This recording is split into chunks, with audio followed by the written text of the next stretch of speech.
work breakdown structure again. Now thinking back at what we've just done, did you spot any dependencies? So have a quick look and see if any of these tasks are relying on another task to be completed before they can start. Okay, the first one I found was that we have a successor task, which is emailing the agenda, and the predecessor is creating the agenda.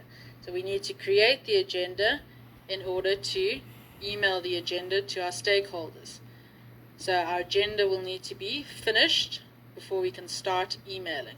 So that will be a finish to start relationship or dependency there. Let's break it down one more time. So we need to finish creating our agenda before we can go ahead and email it to our stakeholders.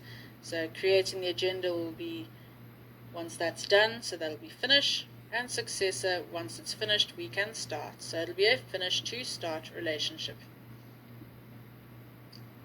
Now there's one more dependency in here. Has anyone else spotted it? Let's go and have a look. So it will be preparing your venue. Only once you know how many people are attending will you be able to organize a venue.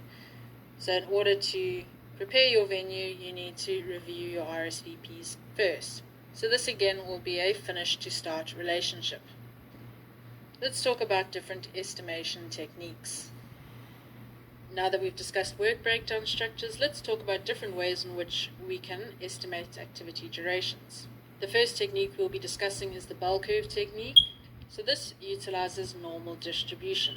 Now for anyone who's confused by the term normal distribution, what this means is that it's the closest to the mean or medium as possible. In other words, the average.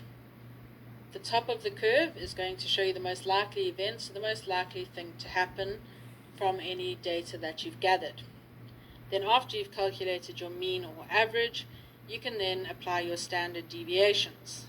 Now what a standard deviation is it depicts the return of a security, and then that is known as volatility. So what are the chances, what are the other outcomes that could happen if you don't